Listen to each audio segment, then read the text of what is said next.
Okay, we'll start in 2 minutes.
Thank you, Jeremy. So we'll start. Since you say we'll start.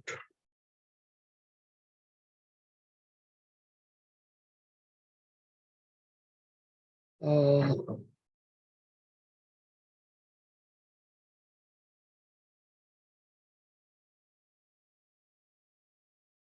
right.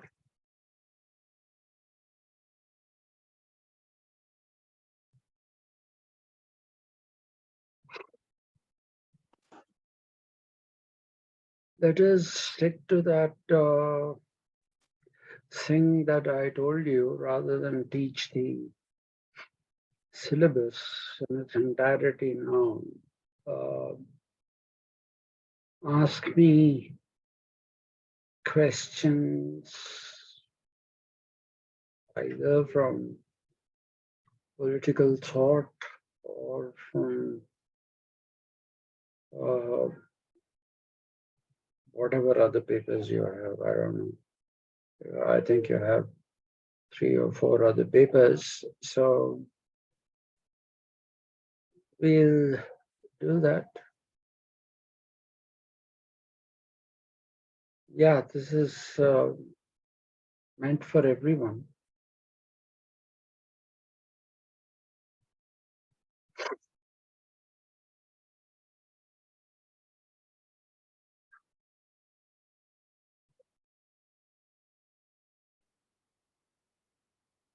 Nobody has any questions? That is amazing. Really amazing.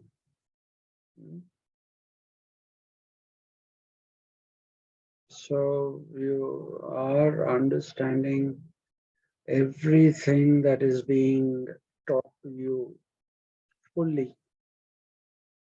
Is that it? In which case, I'm redundant.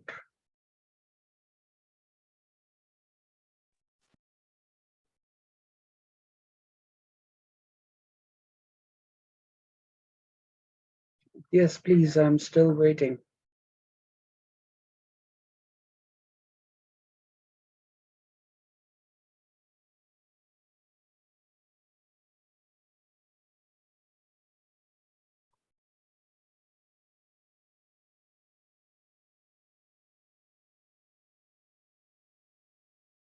So, Charini, till where did you complete your syllabus?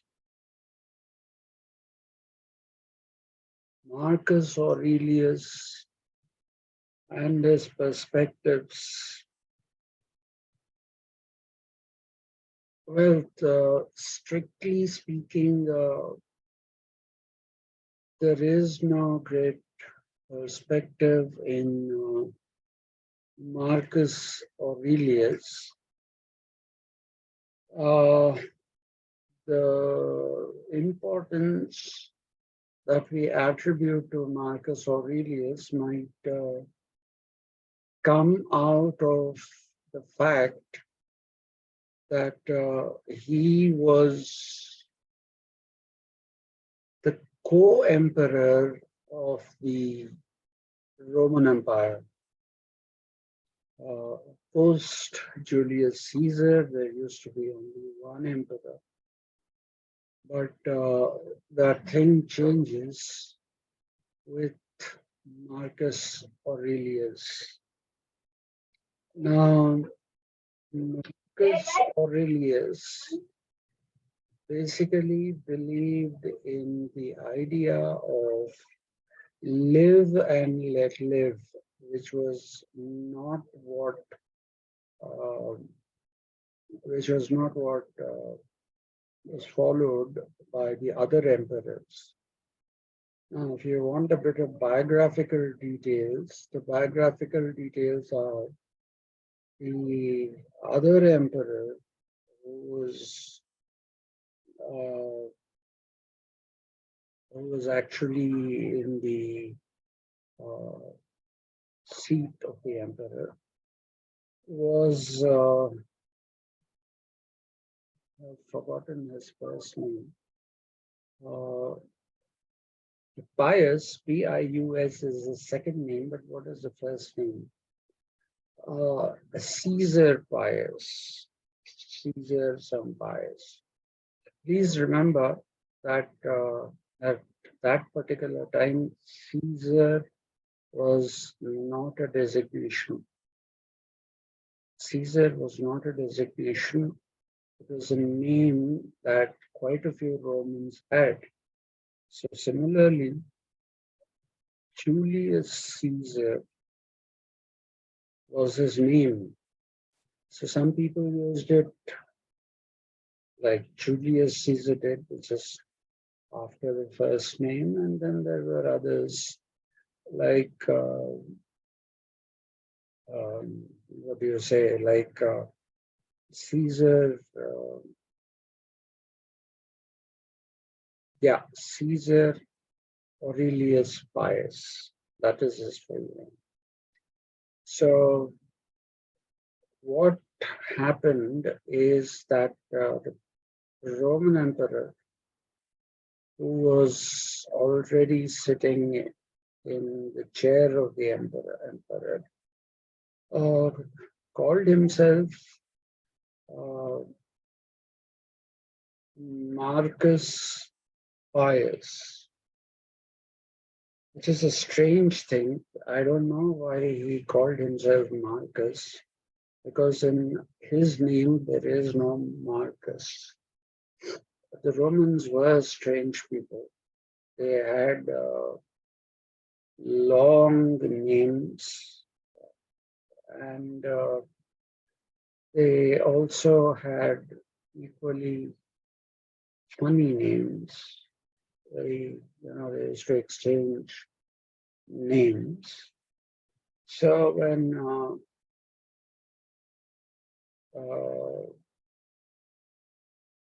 Caesar Pius's father, I forget his name, please excuse me for that, when he decided to adopt uh, Marcus Aurelius, uh, he gave him this name, which was already there with the elder son.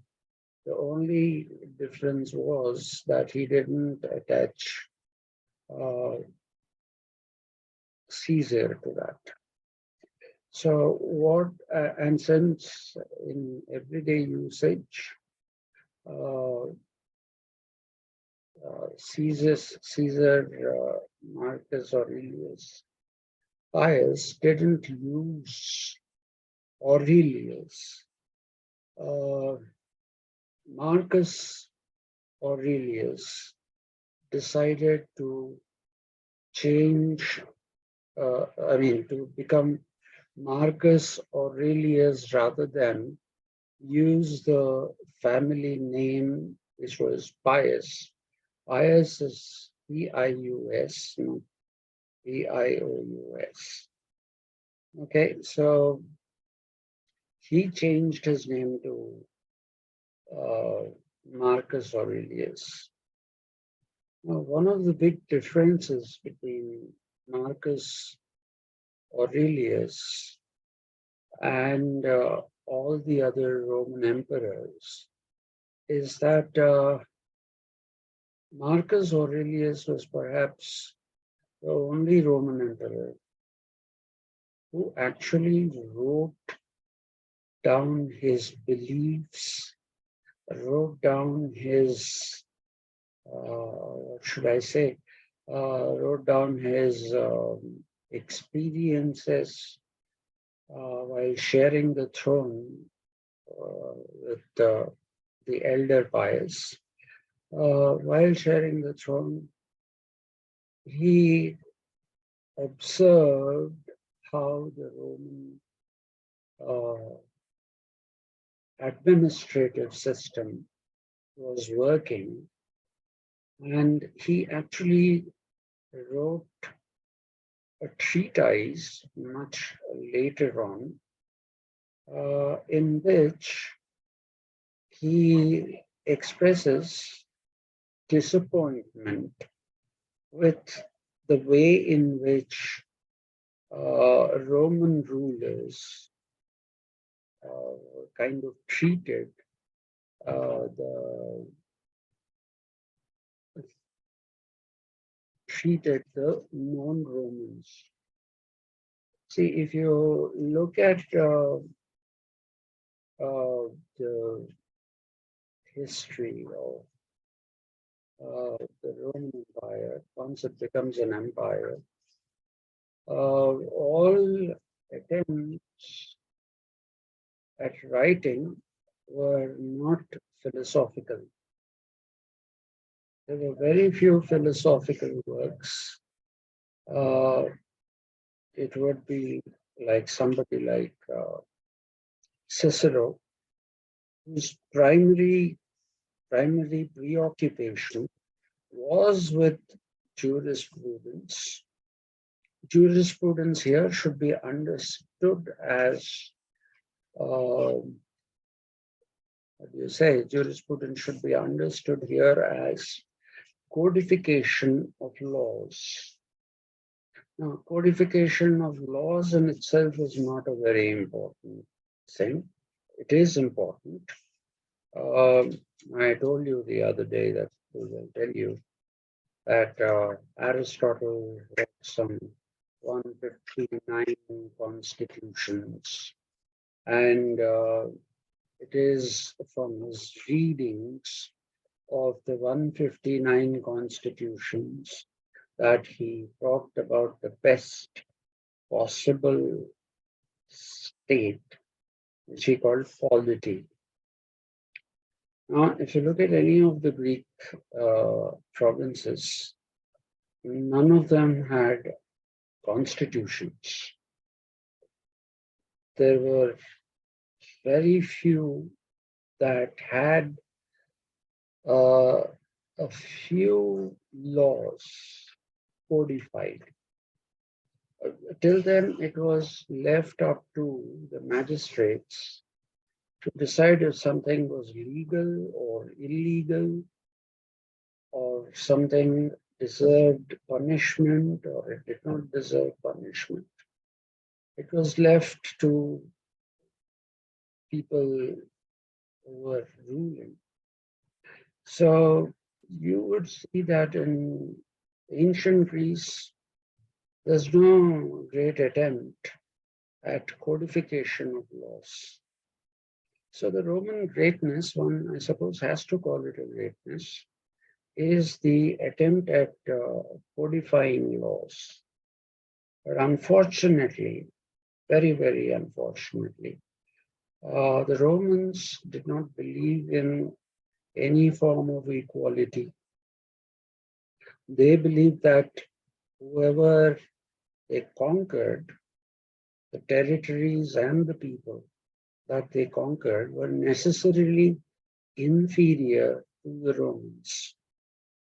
So the Romans were actually dealing with three kinds of territories.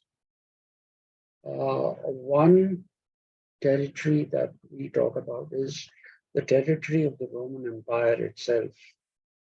Whatever is there in the Roman Empire, that is the territory, which is one. The second one was actually called protectorates.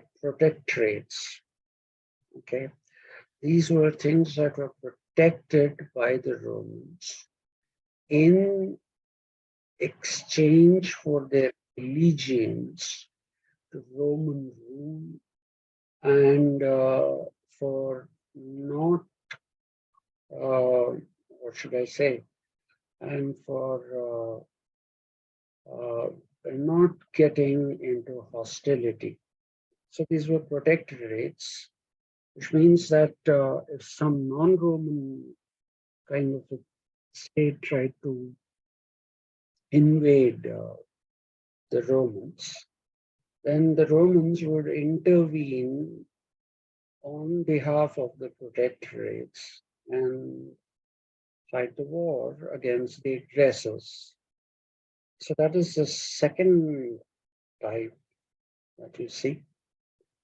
The third type were those who were hostile to the Roman Empire and were willing to take on the might of the Roman Empire militarily, which means that they were quite willing to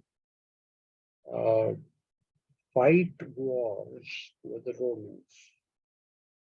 So this is the third category of people. And the fourth category is the people who were actually defeated, completely defeated by the Romans in their pursuit of expanding the empire. So you see, in this particular time, though Cicero, to a much lesser extent, Seneca, did write some kind of philosophical tracts. They were of no significance. They were not of any significance like Plato's writings or like Aristotle's writings. They weren't like that. Okay, so Cicero's book that I can recall immediately is Thou Shalt Be as Gods. And when he's saying thou, he's addressing the Roman people and telling them that they'll be like gods. So the precondition for being like gods is the readiness to take on other kingdoms, fight with them, and if they were ready to do that, then they were accepted. Okay, so then you shall have the status of a god. Please keep this point in mind, because again, when we come to the Renaissance, when we look at both Alberti and Rumi, there is a similar idea there, but with a different drift. So, thou shalt be as gods is, you can be like gods, but it's not like somebody is giving a blessing and saying you shall be like a god. No. He is also asking you to contribute to the might of the Roman Empire. And if you do, you will live like a god. That is what you find in Cicero. Seneca was more of a supporter of the monarchy, didn't believe in questioning authority. He believed by nature, authority came into being not to be questioned. If it is questioned, then why is it authority? If you tell me, for example, who are you to take this class? Who are you to take this class? Then you're questioning my authority. My authority here, of course, is not the kind of authority that we are talking about in the Roman period. You say, I am an authority on Western political philosophy. So it is with that kind of, when you say authority here, it is expertise. Please remember that languages change, mutate over time, and a lot of words acquire new meanings. A lot of words will acquire new meanings. So you see, when he is talking in terms of authority, it is not authority as we understand it. Okay, we say today those who are authority are, or those who hold authority are those people who are, sanctioned by law as authorities. That's the main meaning that we have. So why did the Prime Minister of India get the powers that he has? That is because he has been sanctioned those powers, which will be technically authority, by the Indian Constitution, which is taken to be an expression of the will of the people. Okay, so that gives legitimacy. And in that sense, authority in the modern period is something that acquires the meaning.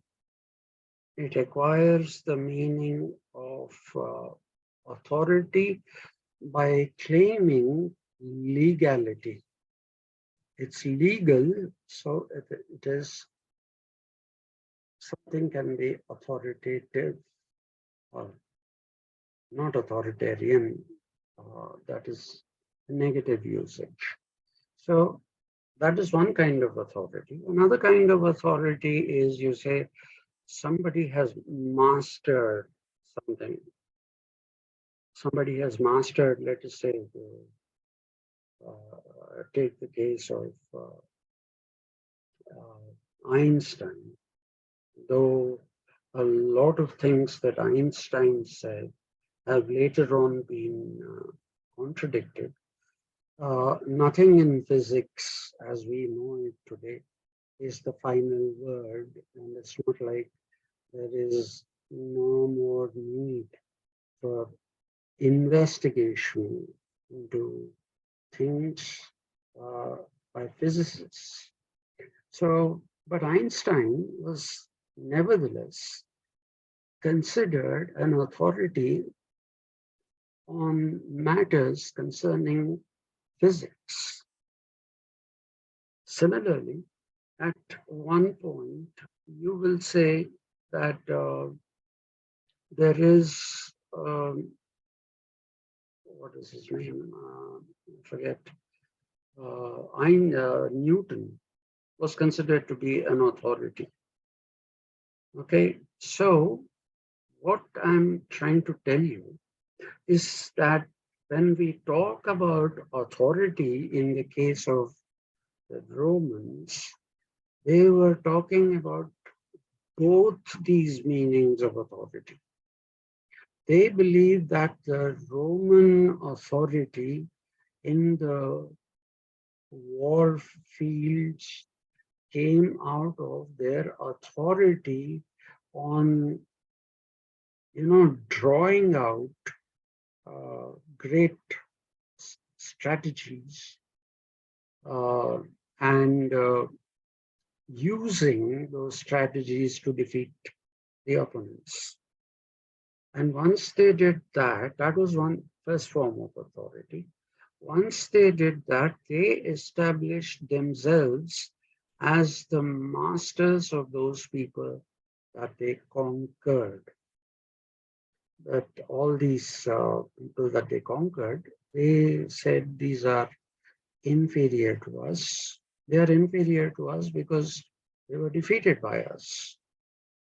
By being defeated by us, they made sure that they will be, what should I say, they will be just subjects without any kinds of rights, without any kinds of privileges, without any kinds of even small benefits from the Roman administration.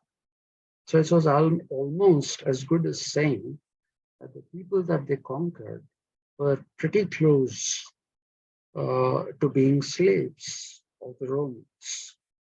So if you look at Cicero and Seneca, most of the time, whatever they spoke about was this kind of a thing. And the other exercise that people carried out was translation of Greek classics into Latin, which was the official language of the Romans. I had given you a few examples of how in translation they changed the meanings of words and expressions. For instance, Aristotle used koinonia politicae. Koinonia is written Koinonia, koinonia actually, N-O-N-I-A, yeah, koinonia, but it's pronounced koinonia. Politicae. Now the Greeks had the polis, so they had an activity around the polis called politics. And since they were having all these things, I told you about the ethics in Aristotle. An ethically good polis was something that had koinonia politicae. But the Romans didn't have a polis. The Romans didn't have an equivalent of the polis. So what did they do? They translated koinonia politicae into Societas Civilis, SOCIAETAS, Societas Civilis, SIVILAS. So they were basically using the Aristotelian concept of koinonia politicae, which is living a rational and enlightened life, that they were using upon themselves. Okay, so the Romans were capable uh, of this whole idea of societas civilis, right? While the others who were defeated by them were barbarians. That's what the Romans looked at all the people who were defeated by them as nothing but barbarians. Now, which is an unfortunate thing anyway, but let's not get into that. You will also see that the Roman Empire had become fairly large by that time, and then there was a question of defiance of Julius Caesar by Pompey. Pompey, not the place where you had Mount Vesuvius. Pompey is the name of a general in the Roman army, Pompay, Pompey. Okay, that's his name. And Pompey was actually sent to the Eastern Roman Empire. I told you that the Roman Empire was so big. It was so big that they needed two capitals. One capital that they needed was in Rome, and the other one was in Constantinople. But at the time of Pompey, there was no second capital. Okay, there was no second capital. And therefore, Pompey went into Africa. He went into the Horn of Africa, then crossed over to the western side into countries which are today countries like Angola and countries like Cameroon. So he went there and he tried to make that his empire. Okay, he tried to make that his empire until Julius Caesar had to go and fight with Pompey to wrest back the control of that particular territory, which otherwise Pompey was claiming to be his. Okay, now Marcus Aurelius is a very well-read person. Okay, he read a lot of Greek literature, not just politics of Plato and not politics, the Republic of Plato and politics of Aristotle. No, not just that. He went deeper. He went into the understanding of the portrayal of different human conditions by writers, especially like Homer. Okay, so one of the very big influences on Marcus Aurelius is this particular author called Homer. You must have seen that he wrote the Iliad and the Odyssey. Okay, they were dramas, and they were meant to be staged. And so Marcus Aurelius went through all these, went through several other small and not so well-known Greek writers. he looked at the works of Cicero, Seneca, even the grammar of Virgil. And what occurred to Marcus Aurelius was that nowhere in the Roman literature was there this thing called sympathy. In fact, you need not call it sympathy. You can call it empathy. Empathy is feeling like what the other person is feeling.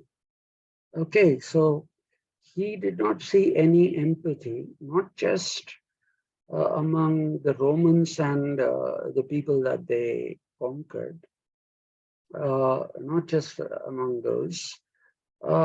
He was basically looking at empathy as something that would come in.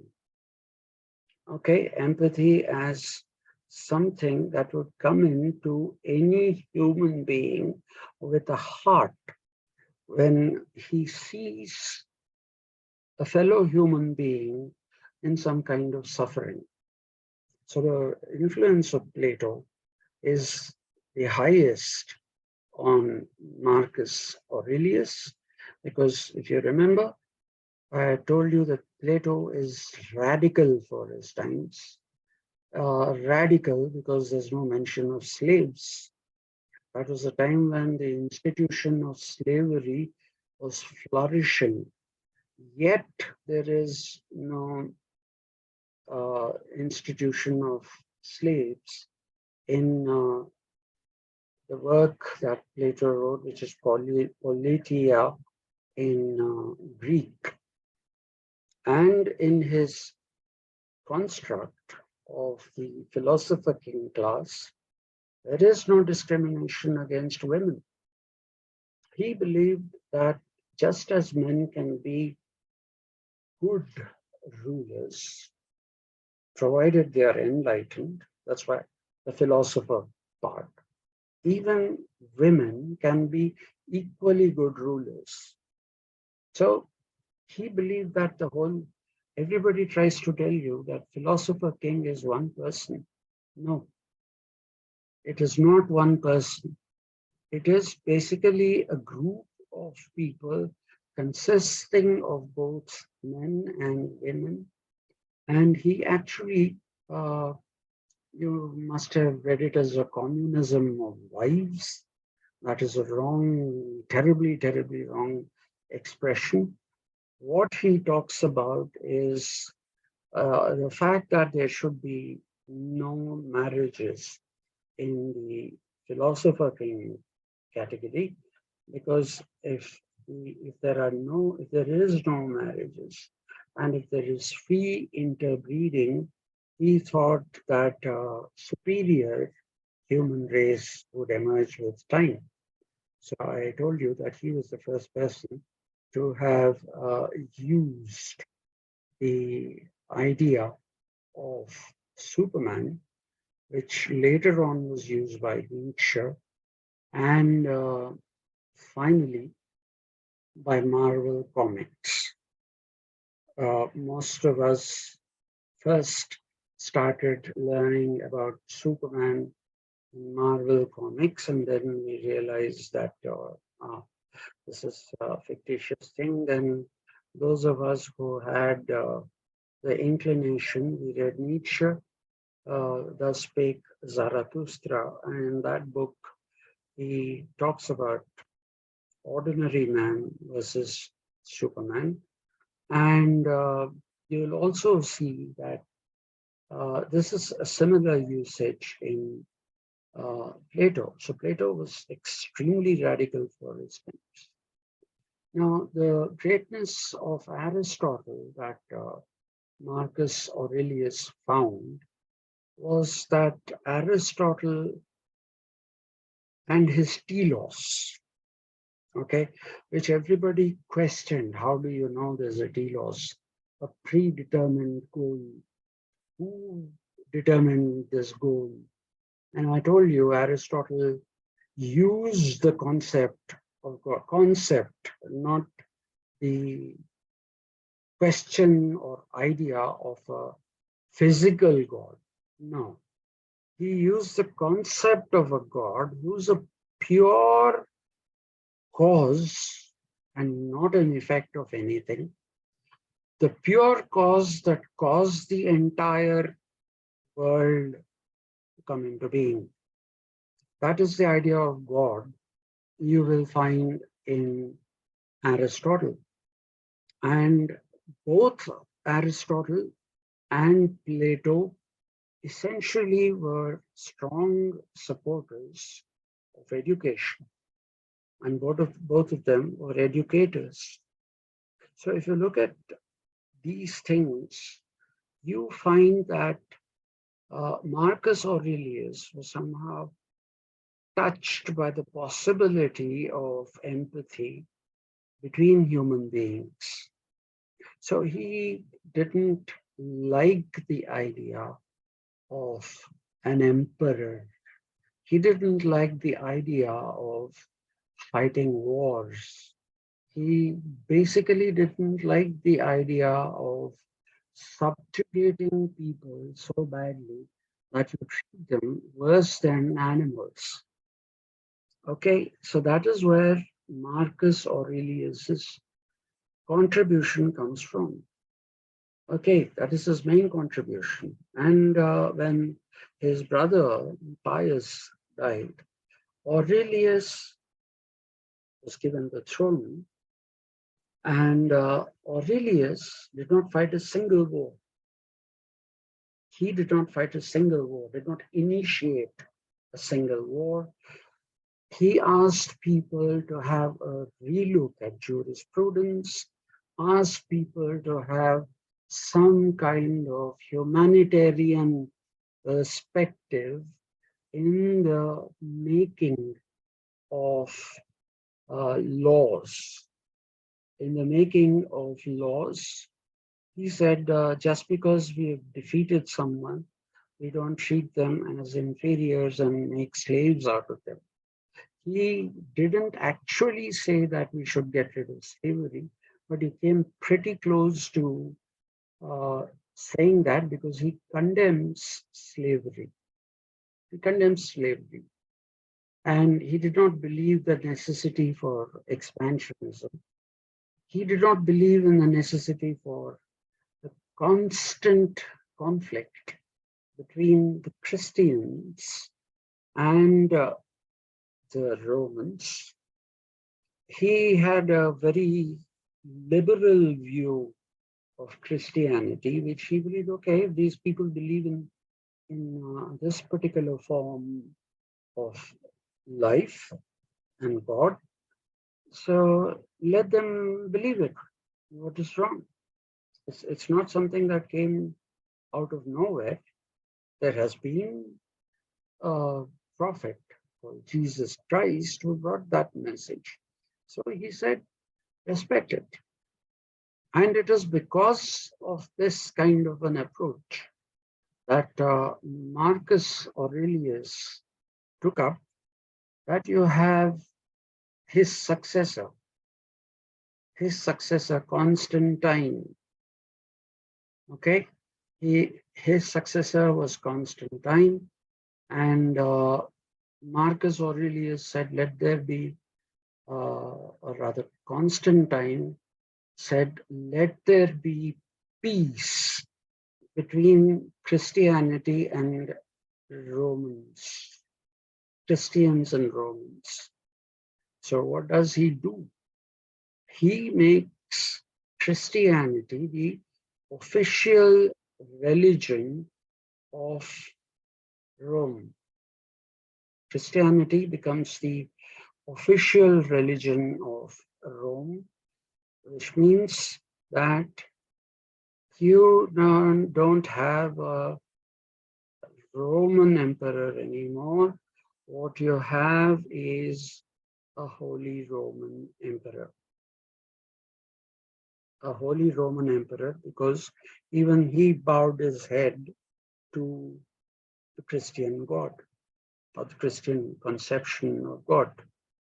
that whole process, that whole positive mindset, which people will tell you is actually Constantine's, is not Constantine's. Constantine inherited this attitude from Marcus Aurelius. So Marcus Aurelius, and if you read some of his writings, he's also an excellent author. The clarity of writing that you find in Marcus Aurelius is great. Other writers of the Roman period don't at all look like proper writers when you see them in comparison with Marcus Aurelius. And John Stuart Mill, when he wrote on the question of liberty, there are many instances where he quotes Marcus Aurelius. One of the heroes that Mill had was Marcus Aurelius. And therefore, despite his being a liberal philosopher, John Stuart Mill is not like the others, is not like the other liberal thinkers. John Stuart Mill is somebody who believed that everybody should be given the right to vote. He believed that women are the equals of men, and therefore he actually said you shouldn't be calling somebody a chairman. You should be calling that person a chairperson. Okay, the gender neutrality. Okay, that came to him because of the inspirations from Marcus Aurelius. He also wanted a system of election, and he wanted to enfranchise everybody in the country and not just the property.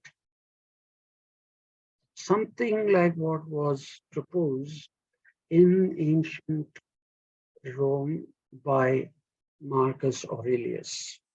So Marcus Aurelius stands out from the other Roman emperors, the other Roman rulers, because of the fact that he was able to see a picture of life that the others were simply not able to see. They were only looking at a mirror and seeing their own image and believing that they are the world. But when it comes to Marcus Aurelius didn't look at his own reflection in a mirror and say that, well, this is how everybody should be. He didn't. He said, let there be different types of people and don't punish them for difference. You can punish them for insubordination, but not for difference. Okay, so that is Marcus Aurelius in a nutshell for you. My other meeting is going to start in a minute. So I'll say bye to you today. With your permission, it's clear. Thank you. Charani says it's clear. So thank you very much. I would say, please, let's take a break tomorrow. Normally, I take a break on Saturday for various other reasons, those being to watch Formula One or MotoGP races. But those are over now, those races. But I've been feeling a little out of sorts. And as you can see, not in the best of physical fitness. That also shows on mental fitness. So if you don't mind, we'll meet again on Monday. But if you say we'll meet tomorrow, I'm game. I'll push myself and we'll do it tomorrow. So we start, we do it tomorrow or only from Monday? If you want tomorrow, I'm game. I will not say no.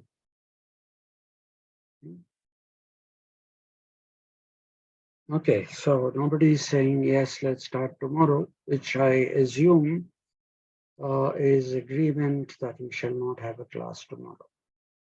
So I'll see you on Monday.